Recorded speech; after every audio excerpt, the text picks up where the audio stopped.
When I woke up in my old apartment, surrounded by peeling wallpaper and furniture I hadn't seen in years, my first thought was that it was a cruel dream. My hands shook as I grabbed my phone, half expecting to see headlines about my disgrace.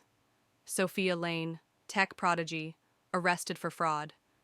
But no, the date glared at me. 10 years ago, I was alive. Before the betrayal, before I lost everything. I stumbled to the mirror, my 25-year-old reflection staring back at me. The woman I'd become, hardened, broken, was gone.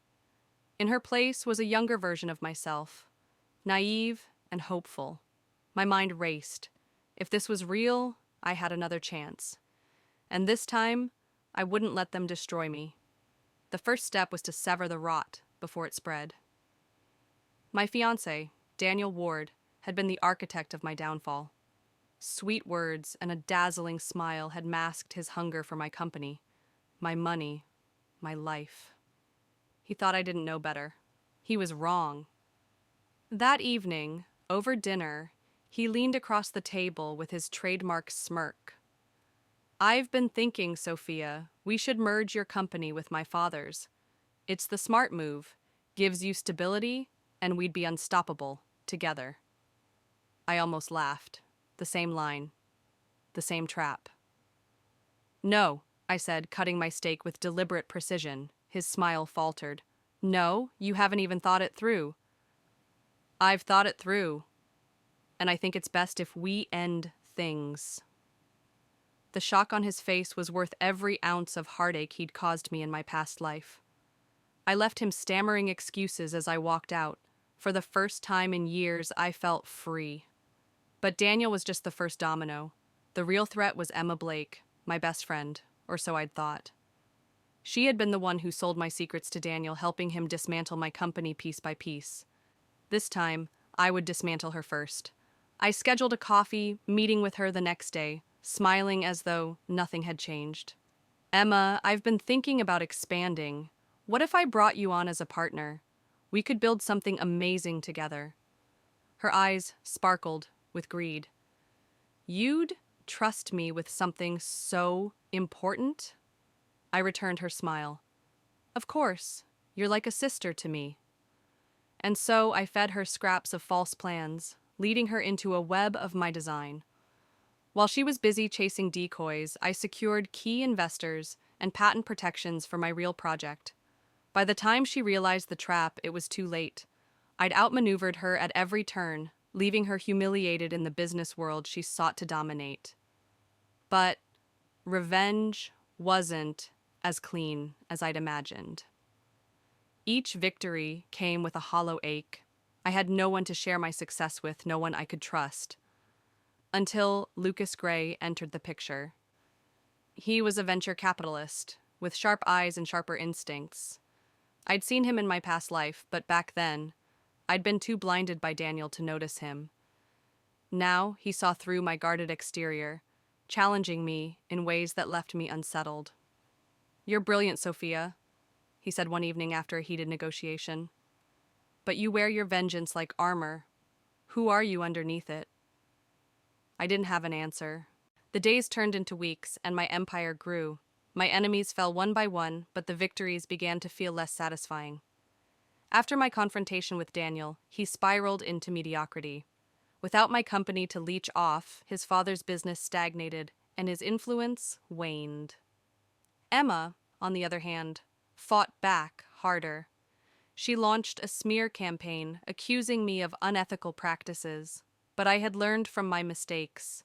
My new legal team, comprised of the best in the field, shut her down at every turn.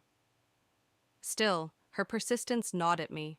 Late one night, as I reviewed a report detailing yet another failed attempt by her to undermine me, I realized I didn't feel triumphant. I felt tired. Was this all there was to my second chance?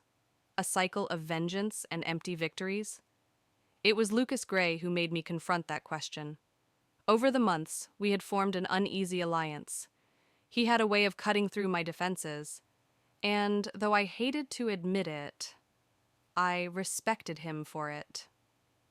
One evening, after a long day of negotiations. We sat in a quiet bar, the clinking of glasses and low hum of conversation, providing a rare moment of peace. "You've achieved everything you set out to do," he said, his gaze steady. "But are you happy?" The question caught me off guard. "Happy?" I echoed, as though the word was foreign. He leaned back, studying me. "You've built walls so high that no one can get in.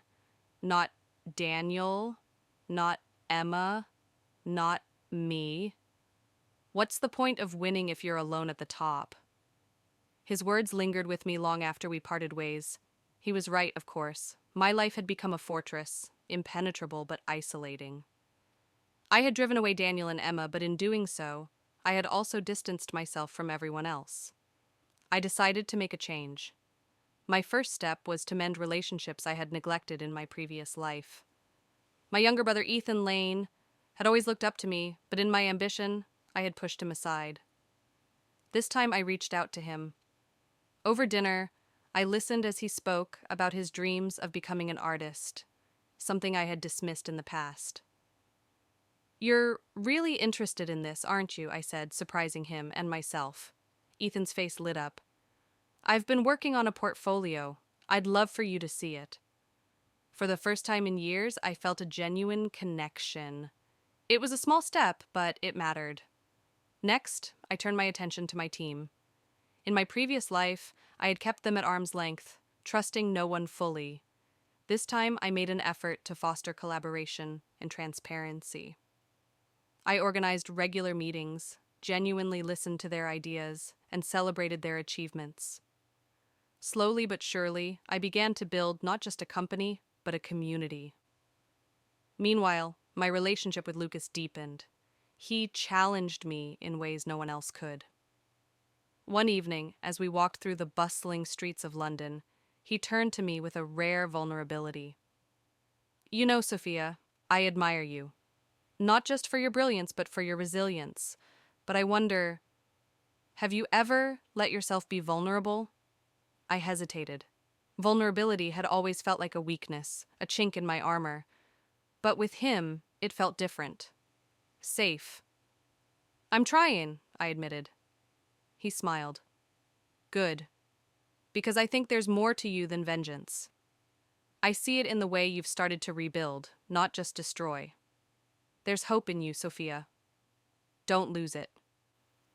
As the years passed, I began to understand what he meant. My second chance wasn't just about undoing the past. It was about creating a future. I poured my energy into projects that mattered to me, from sustainable technology to initiatives that supported young entrepreneurs. I found joy in mentoring others, watching them grow and succeed. Emma's influence dwindled, her reputation tarnished by her own greed. Daniel faded into obscurity, a relic of a life I had left behind. And though I would never forget the pain they caused me, I no longer let it define me. One day, as I stood on the balcony of my new office, overlooking the city I had come to love, Lucas joined me. "You've built something incredible," he said, his voice filled with admiration. I nodded, a small smile playing on my lips. I couldn't have done it alone. He reached for my hand, and for the first time in a long time, I didn't pull away. The phoenix doesn't just burn, it rises. And so had I.